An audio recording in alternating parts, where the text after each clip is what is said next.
one thing he put in Louisville, Kentucky, somebody found a toilet paper holder for the bathroom, which had a music box in the base. And when you pulled off a piece of paper, it turned the roller, and that wound up the music box, and it played Star Spangled Banner, so you had to stand up.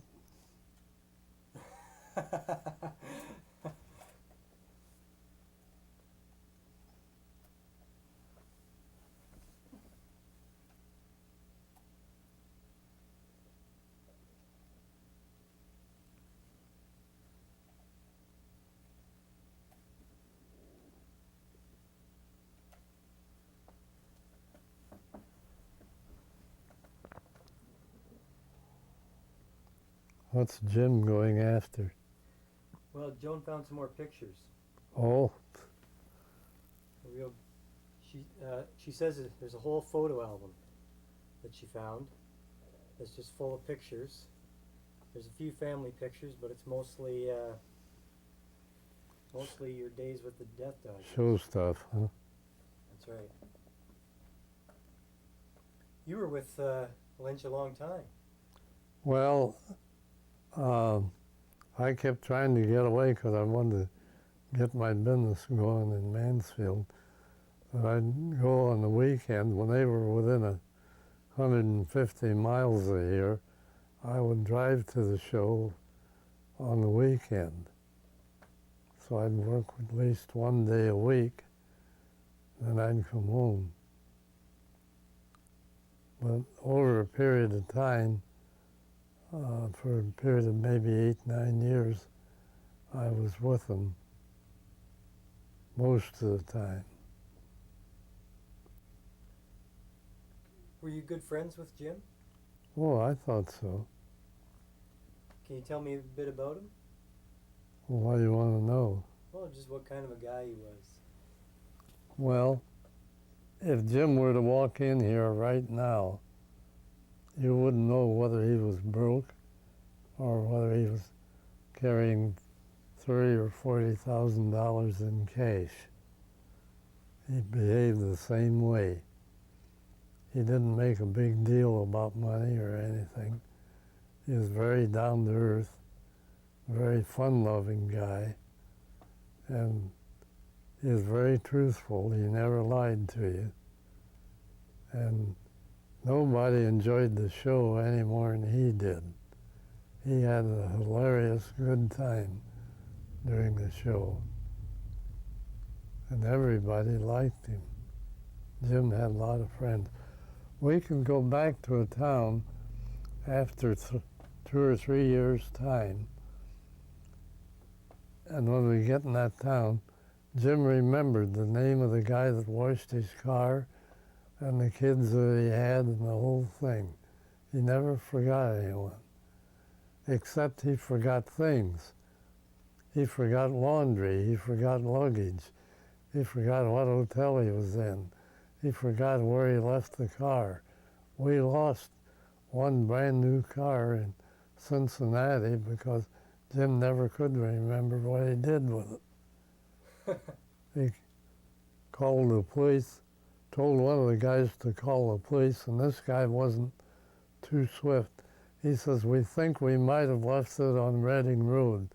Will you check and see if it's there?" Well, that cop went out, and if it was there, he probably took it home with him. Come back and said, no, he didn't find it, and that was the end of it. Car only had a couple 100 miles on it.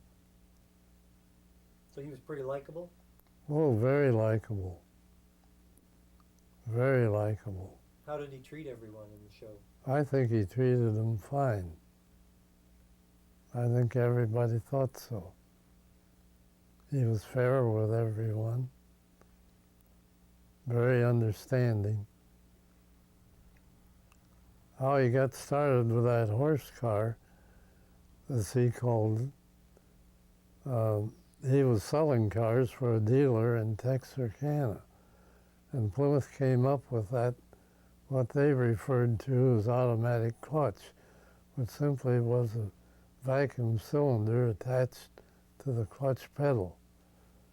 And he was in the showroom showing a car to a customer, and Plymouth, as you remember, mounted the motor on rubber suspension mounted at the center of gravity points of the engine.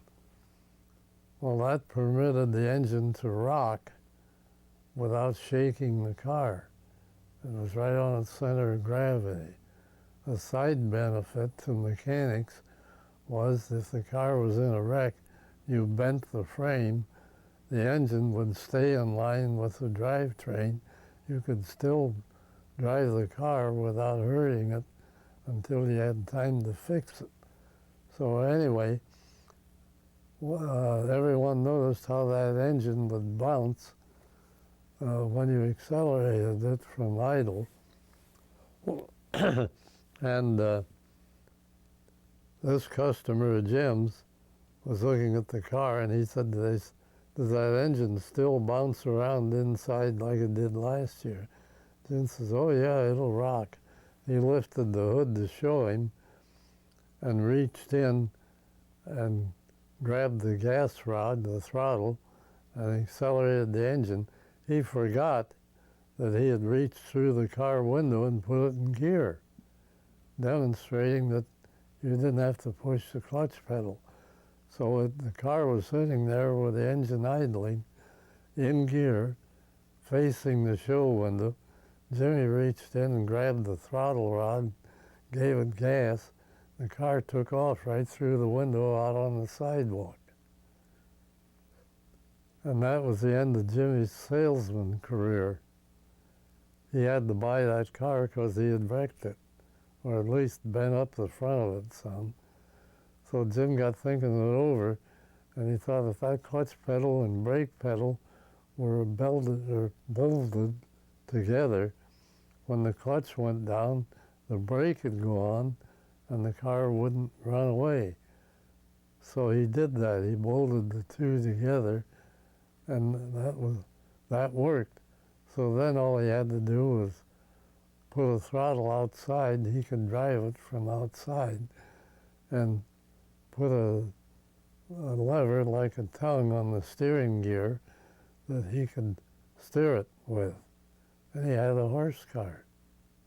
And that put him in show business. He demonstrated that at the World's Fair at Chicago with Barney Oldfield. And then Teeter hired him to take it on the road with his thrill show. How did Teeter hear about him? Well, he knew about Barney Oldfield and had seen his show. He had seen the horse car. Teeter had? Well, certainly, about everybody in the country had by then. That was a popular thing.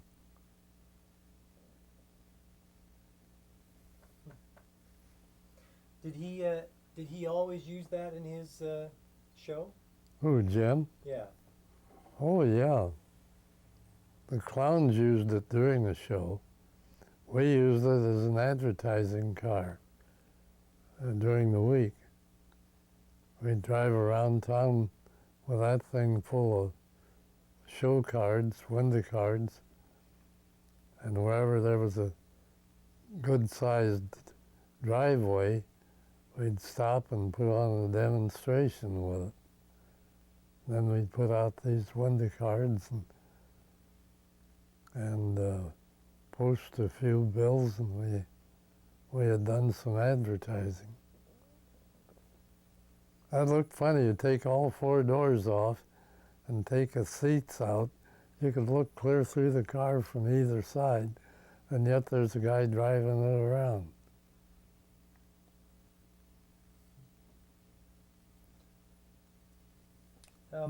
What was the clown's name again? Well, the clown from Mansfield operated under the name of JoJo, and the one clown we had from Ringling Brothers was Mickey, and the other one was Abe. What was JoJo's real name? Jack Robinson. He was not only a clown, he was also the sign painter and a good artist. There's a picture here, Cincinnati, 1935. It says start of race between Jimmy Lynch and JoJo. Oh yeah, that was a clown act. What was the race? Oh, they just raced down the track. And who would usually win? Well, of course, JoJo. Would win? Well, certainly it wouldn't be funny if he lost. You don't have any show instinct, man. Well, if he lost, he could be funny being all upset about it, couldn't Well, sure. But he could also be upset with Jim if he won, because Jim would maybe bump his car some, you know, and JoJo would wobble all over the track, and they sometimes did more damage than they intended.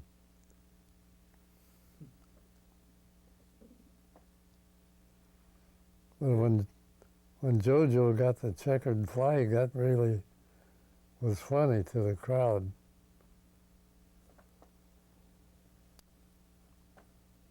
There's another picture here that says Jimmy Lynch Sr. and Jimmy Lynch Jr. Yeah, well, that's his oldest boy. And they're both in uniform. Yeah. But on the pocket top of Jimmy Lynch's coat, it says Tommy.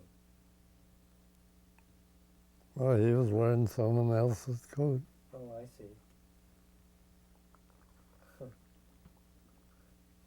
He probably had Tom Seaman's jacket on.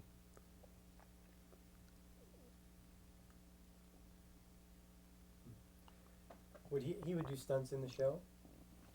Yeah, he drove.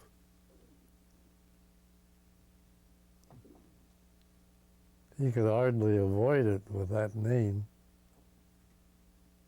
Yeah, I guess everybody would have expected him to.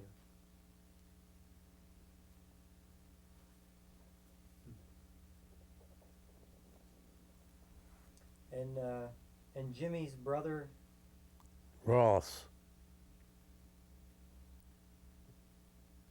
He had the horse car. oh yeah,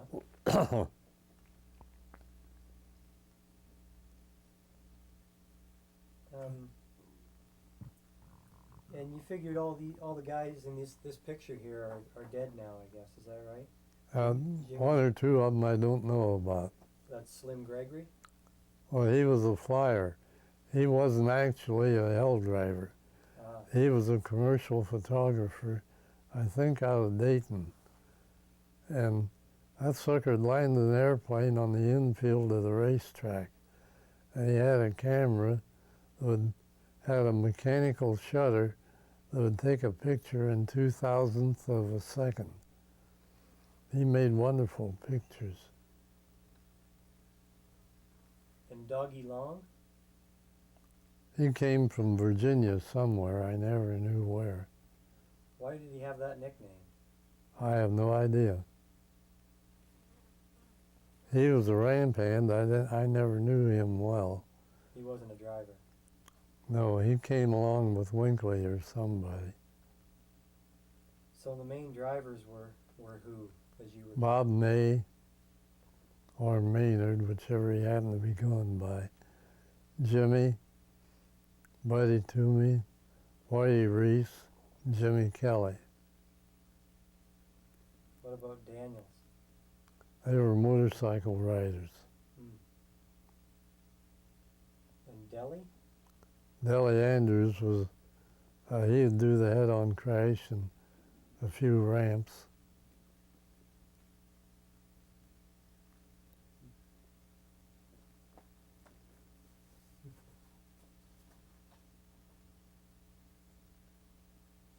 But they were all mechanics in Lynch's show.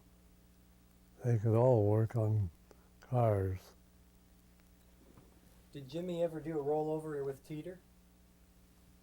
He never put on a thrill show with Teeter. All Jim ever did with Teeter was a horse car.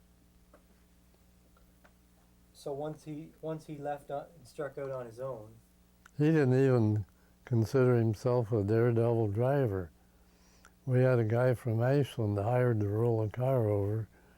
Jimmy, I think his name was Jimmy Call or Jimmy McCall, something like that. He did a couple of shows and then he didn't show up for one show, and so Lynch drove it and kept on driving it. for the rollover? For the whole thing, ramps, rollover, board wall, everything.